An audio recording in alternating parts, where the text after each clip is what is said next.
guys, hi, welcome back once again. My name is Vaishali and today I'd like to talk about repairing and mending. Now when we talk about repairing and mending, we invariably first think about fixing something. And maybe to some extent it is about fixing, but maybe it's something more than that as well. Now this is one of my very old shoes which has been repaired and mended. Now this shoe earlier had pretty high heels, one of those stiletto tapering pointed heels which has now been replaced by flat box heels. And if you'll see over here, we can even see the stitch lines of the repair that has happened. So why did I bring up my old shoe over here, the old shoe that has been repaired and mended? Like I said, this old shoe earlier had pretty high heels, and in order to convert it into low box heels, the heels had to be removed.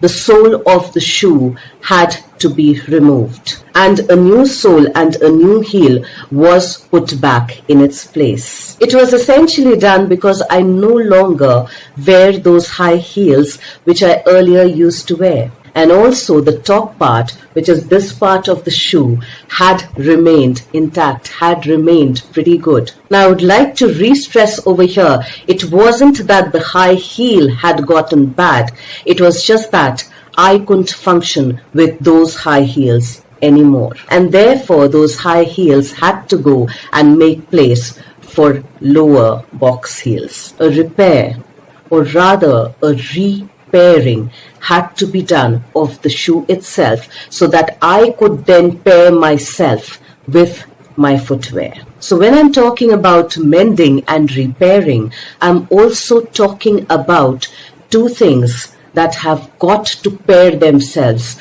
a little differently to be able to become more functional rather than remain dysfunctional. I had to give the shoe so that I could pair myself with my shoe in a much better, in a more functional manner. And the shoe had to repair itself a little differently. So there was a repairing, a mending in a few aspects when this thing happened. Firstly, I had to repair my own thoughts about my association with high-heeled shoes and with my association with box-heeled shoes, which of course did cut down a few illusionary inches from my frame. The next was of the repairing of the shoe itself. The shoe had to associate with itself a little differently after the new sole and the heel were put in place. And we also need to consider the word repair or repair. It is actually talking about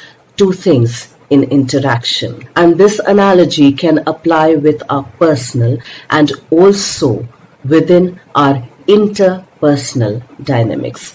The interpersonal dynamics that we associate and attach with. They can be people, places, things, foods, circumstances, and every other thing that we interact with, that we exchange our energies with. And when the repairing, or rather the repairing, is happening, we even need to be aware that there will be a little discomfort. We will be required to give up something and make place for something new. And when that something old is going away, it's never a comfortable situation, which entails that something will be removed, something will be cut off, something will be restitched. And if you're able to sit with that discomfort, with those little unsavory moments, which may at that point in time seem very long and tiresome, we'll finally be able to get to the place where we essentially want ourselves to be. Let's try and think about and actually understand for ourselves what we wish to repair within our own selves, within our interpersonal connections as well. Let's try and do that for ourselves, and I will see you once again the next week. Till then, stay tuned in. And guys, if you do like the contents of my videos, please do like, share, and subscribe.